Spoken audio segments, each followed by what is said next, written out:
First things first, I am recording so that you can see the picture on my back wall as per your request. Second, I watched this live on ABC's live stream, and so it means I got to see a lot of commercials. And I'm so glad that I don't usually watch regular TV and that I watch things on Hulu because, oh my god, there was a show where like there's time traveling Jack the Ripper and like some dude like cop police person from the whatever the fuck in 20th century follows him in this time warp to like track him down, and it's just like this super white masculine show where the object is of course like sexual violence towards women. And it's like, how many more of those shows do we need, honestly, of white guys with British accents typically and sexual violence towards women, or any violence towards women, or basically where the women are nothing but pawns within the game. I'm so fucking sick of it. And then on top of that, it was like I had to watch a fucking preview for the live Beauty and the Beast thing with Emma Watson, and I'm just like, it's more white people with British accents, and I'm just not here for it. And then I'm watching The Bachelor, which is like, it's just it's more difficult when I actually have to sit through the commercials. And then there's all the drug commercials, right, for all these medications you need to be taking. And there was like, ask your doctor. And it's like, no, that is not how it works. If something is wrong with me, then my doctor will be like, you should take this. Not, doctor, this is wrong with me. Can I take this? No, they go to med school. You're just watching the TV. You don't know anything about medication. So this is a one-off, right? Because I'm on vacation, so it's like, I'll watch it live. So, but we might as well just get into the whole episode. I don't even know if there's really that much for me to talk about, even though it's hometown visits. And kind of when I was watching this, the whole thing that really kind of struck me is that is actually it related finally to this kind of queer anthropological perspective that I try to bring to the Bachelor franchises. And it's that essentially the Bachelor shows, and this includes the Bachelorette, they are incredibly lesbian. They're so lesbian. Because essentially, well, see, what we saw this evening in this episode was that Nick went on these dates with these 4 women in their hometowns. And we actually got a solid timeline. Apparently, this whole dating experience has gone on about 6 weeks.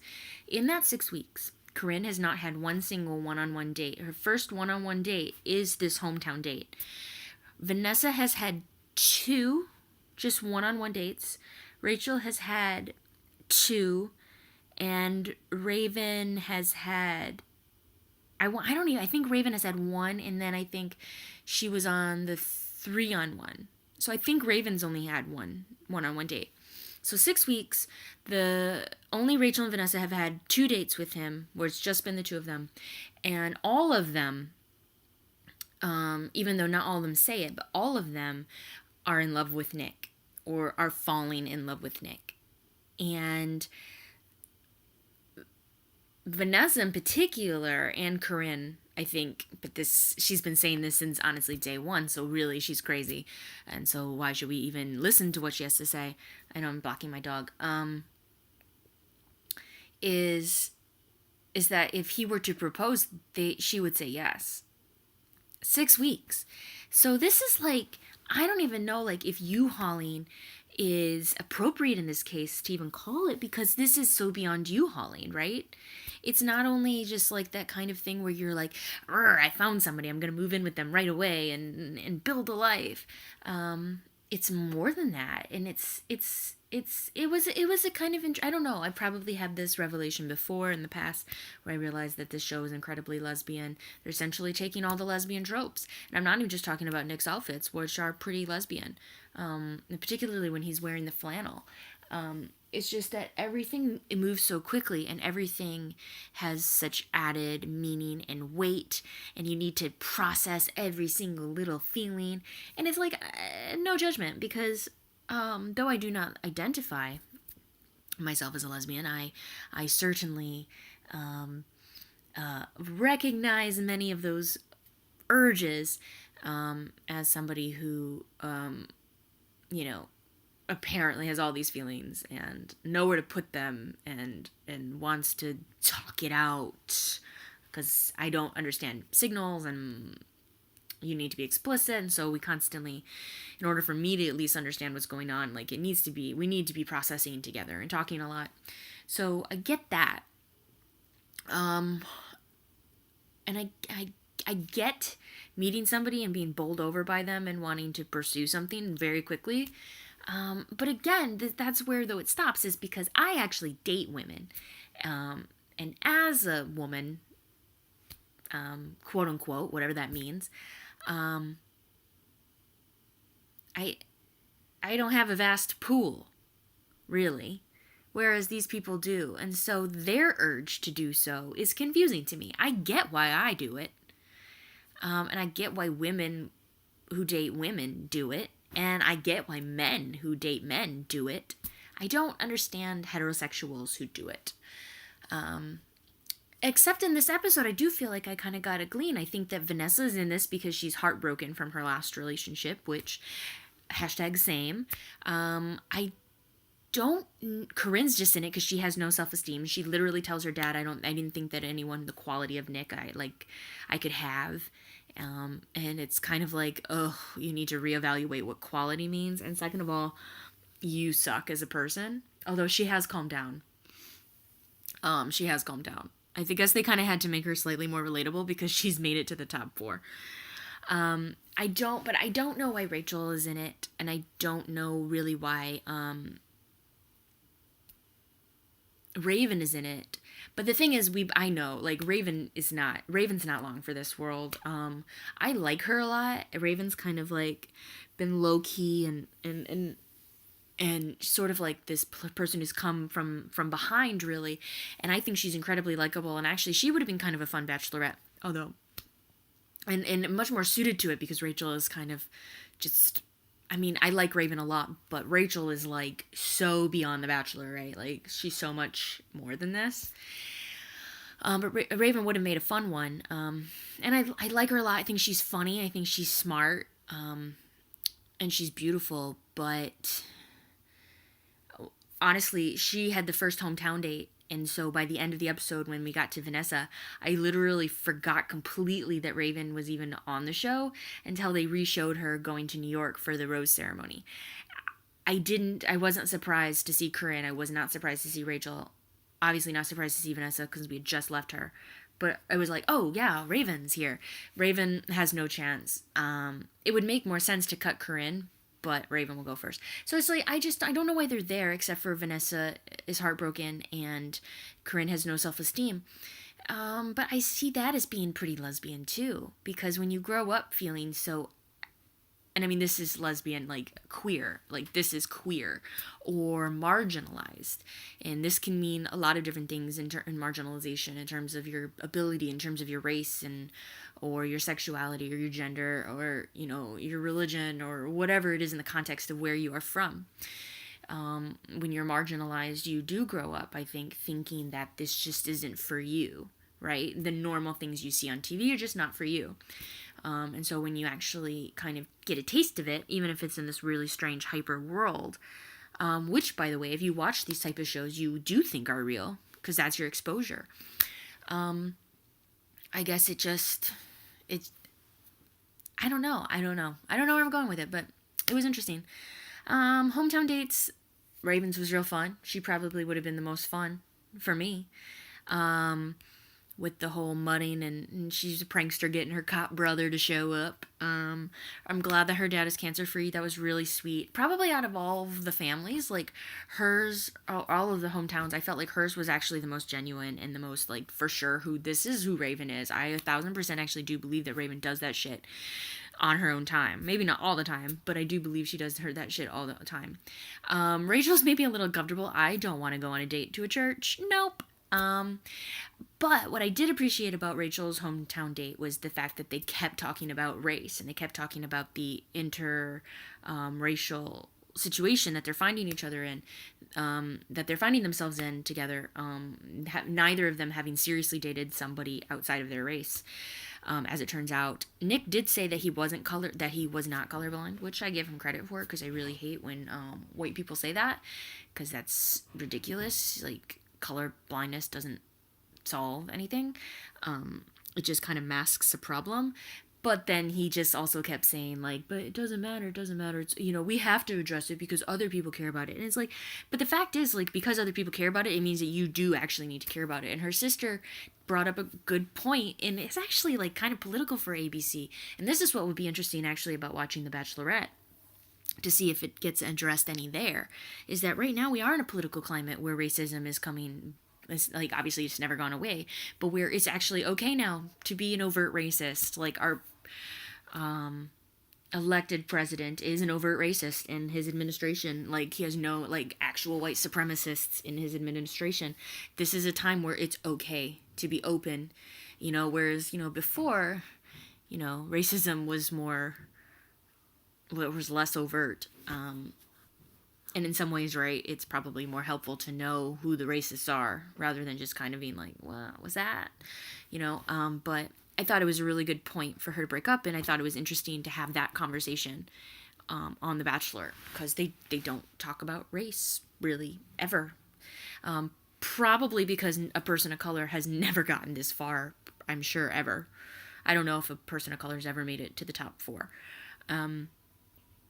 Male or female. So that was cool. But church, ew. Corinne's date was ridiculous, because even though it was church, like, at least Rachel took him to a thing that, like, apparently has meaning to her. And by the way, Nick, I do not for a second believe that Nick is religious. It's like Barack Obama, like, pretending to be religious for those 8 years. It's like, come on, dude, like, we get it, like, okay. I don't for a second think, but at least I know that it seems to probably is important to her, and it says something. And Raven was, showing him these, fun things about the way she grew up. Vanessa takes him to her students, although I had problems with that. Corinne takes him shopping. I don't have any more to say to that, except for she took him shopping. Raquel. I might have to make this into 2 pieces. We met Raquel, and Raquel seems lovely, but I want her to just be free of that family. I want her to be free of that family. I think it's, like, really disgusting to, like, have the mother of the those 2 girls there talking about how Raquel, she couldn't do so many things without Raquel, and how Raquel is really like a second mother. But then really have it really highlighted the fact that no, Raquel is a maid. She is a maid. Like, she's paid to care. And I'm sure she does care, without a doubt. I'm sure she does care, because that does happen when you help raise a kid. But then to have her, like, while the family, to be serving the food, and then when everything is over, to be cleaning up the food. Don't talk about her like she's a member of the family when her job is to clean up after the family, to make their fucking beds and to bring them their snacks.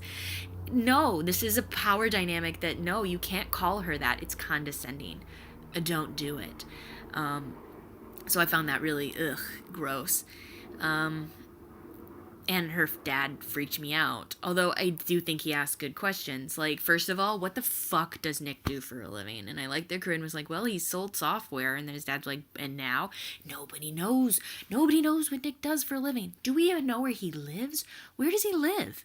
He doesn't live in Wisconsin anymore. Is he in New York? Is he in LA? Where is he, and what does he do for a living? Essentially, his job is professional Bachelor contestant, and that would make me worried. So even though Corinne's dad totally creeped me out, he did ask a pertinent question that was kind of like, okay, first of all, what does he do for a living? Are you okay being the breadwinner in this in a relationship between the 2 of you? And if all of this business were to go away, whatever this business is, would you be able to deal with whatever it is he could provide you with, which would probably be a step down from what you have? And those are actually really good points. And the answer to those questions is absolutely not. Corinne is incredibly materialistic, probably because that's the only way that love was ever shown to her. That's like how she counts love, is probably through money and clothing and spending shit on pearls. I don't know. But that was a good question. Vanessa's, I was very uncomfortable with the fact, like, can her students technically give consent? Can that actually be a thing? Can they show up on camera and actually give their consent to be there? I thought it was really exploitative. I did not like it. If I were on The Bachelor, I would 100% never, ever, ever, ever, ever introduce this person to my students. Ew. It doesn't matter to me that they're adults. They are your students. And that's so crossing a line, in my opinion. Ugh, I thought it was kind of gross. Especially because I'm wondering about the lines of consent. They're all 21 or older, but what does that mean when they are special needs? I don't know. And I thought that the way that they kind of interacted was, I don't know. It felt condescending. It felt patronizing. I didn't care for it at all. I thought it was just pretty inappropriate, and so it kind of made me doubt Vanessa, because that she like either thought it would be a good idea herself or went along with the producers suggesting it. So I didn't like it at all. I thought it was really awkward, and the family dinner was awkward too. So it kind of went hand in hand, I suppose, with that. So I don't know. I don't have much of a thoughts beyond that. At the end, Andy shows up at Nick's hotel. By the way, the women are totally in Jersey. Like, they're not even like hoofing them to New York. Maybe they just wanted the shot with the skyline, but that was Jersey. But the Andy shows up and she robotically is like, "Hello, Nick." Like, you can't even say hello, Nick, like convincingly, like you're not acting. That's sad. So we don't get any resolution in tonight's episode. I guess potentially Vanessa is on her way to the hotel, but I don't know. I think it's just false. This is a really weird season for me. Usually by this time, like, I can tell that there's some kind of a connection, like, but whoever Nick chooses, and he could choose Rachel and she could just reject him, but I kind of doubt that that will be the case. Whoever he chooses, it'll just kind of be like, whatever. I'm not invested in him as a couple with anybody, and I'm not sure if that's because it's Nick or if it's because of just the way that the season has gone. It's been a really odd season, so I'm not really sure. So that's about it. This is a really long episode. I hope that it uploads. Just remember that this is incredibly lesbian, in terms of the speed of which they are dating. It's incredibly queer, I think, in the way that it's looking at marginalized kind of, not marginalized identities, because white women, they're marginalized to an extent, but like in this day and age, like certainly not like, like Rachel has experienced marginalization. I don't know why she's on The Bachelor though, because she's just Rachel. Oh, she's so great. And her family was pretty great. Ew, her brother-in-law though, her brother-in-law seemed like a creep. I don't know. Just remember, we can, if we squint hard enough, we can see the queer in anything. And I'm not wearing any pants at all. And that's my pup right there. So I guess we'll see you next week. I think it's gonna be the finale, right? Thank God. And then we can take a break until we get to the Bachelorette. Yes. So bye bye.